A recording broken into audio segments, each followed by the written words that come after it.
Hello বন্ধুরা, welcome back to our channel. আশা করি তোমরা সবাই ভালো আছো, আমরাও খুব ভালো আছি।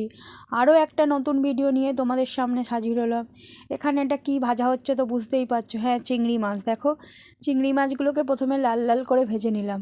আর এইগুলো কি তোমরা বুঝতে পারছো? এইগুলো হচ্ছে মোচা। মোচা কুটে হচ্ছে নুন জলের মাখিয়ে রেখে দেওয়া হয়েছে। খানিকক্ষণ 10-15 মিনিট ভিজিয়ে আর কি রাখবো। অনেকে মোচা সিদ্ধ করে নাও, আমি মোচা সেদ্ধ করি না। তো মোচাটাকে ওইরকম নুন জলের মধ্যে ভিজিয়ে রাখলে মোচাটা অনেকটাই নরম হয়ে যায়। আর এইদিকে দেখো, আলু কেটে রেখেছি ডুমো ডুমো করে। তো আশা করি তোমরা বুঝতেই পারছো কি করব। হ্যাঁ, মোচা চিংড়ি করব আজকে। তো আমি যেভাবে করি সেটাই তোমাদের সাথে শেয়ার করলাম। এইদিকে দেখো, পেঁয়াজ কুটে রেখেছি, আর এইদিকে রসুন ছাড়িয়ে রেখেছি। রসুন কটাকে আর কি থেতো করব। বেশি উপকরণ লাগবে না, অল্প উপকরণেই করব। এইদিকে দেখো, ছোলা ভিজিয়ে রেখেছিলাম আগে থেকেই।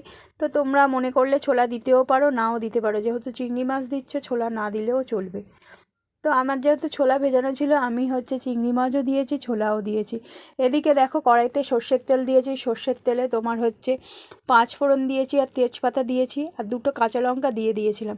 আর পেঁয়াজগুলো কুচিয়ে রেখেছিলাম, দেখলে পেঁয়াজগুলো দিয়ে ভালো করে আর কি ভেজে নিলাম। একার হাতে যেহেতু ভিডিও, রান্না সবই, তাই পুরোটা ভালোভাবে ভিডিও করে উঠতে পারিনি, তোমাদের সাথে আমি শেয়ার করে দিচ্ছি। তো পেঁয়াজটা ভালো করে হচ্ছে হালকা লালচে লালচে হলে রসুনগুলোকে দিয়ে দিতে হবে। রসুনগুলো দিয়ে একটু নাড়াচাড়া করার পর আলু যেটা কুটে রেখেছিলাম, আমি যেহেতু আলু সেদ্ধ করিনি, তাই আলুগুলো এখনই দিয়ে দিচ্ছি। যদি কেউ মনে করো তাড়াতাড়ি আরও করবে, তো আলুটাকে সেদ্ধ করে নিতে পারো, আলু ছোলা।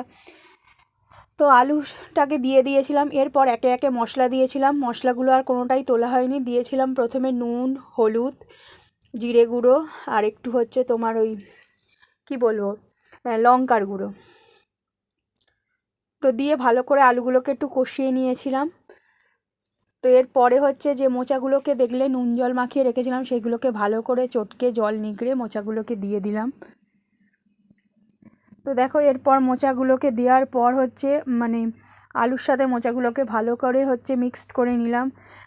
মোচা থেকেও একটু জল বেরিয়েছে, যেহেতু নুন মাখানো ছিল।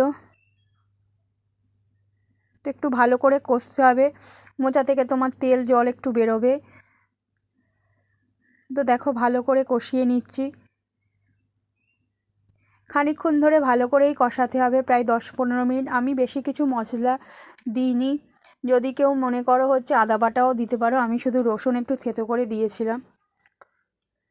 এরপর দেখো, ছোলাগুলো দিয়ে দিয়েছি, আর চিংড়ি মাছটাকেও এর সাথে সাথে দিয়ে দিয়েছি। এরপর হচ্ছে পরিমাণ মতো একটু জল দিয়ে দিয়েছিলাম।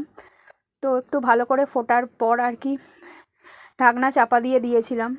এই দেখো, চিংড়ি মাছগুলো কতটা বুঝতে পারছো জানি না, ছোলা চিংড়ি আর কি সবই দিয়ে দিয়েছি। তো ভালো করে একটু হচ্ছে মাখো মাখো হওয়ার পর আমি নামিয়ে নেবো। রেডি আমার হচ্ছে মোচা চিংড়ি। আশা করি ভিডিওটা তোমাদের ভালো লেগেছে। যদি ভালো লেগে থাকে অবশ্যই পাশে থেকো, ভালোবাসা দিও। থ্যাংক ইউ সো মাচ পুরো ভিডিওটা দেখার জন্য।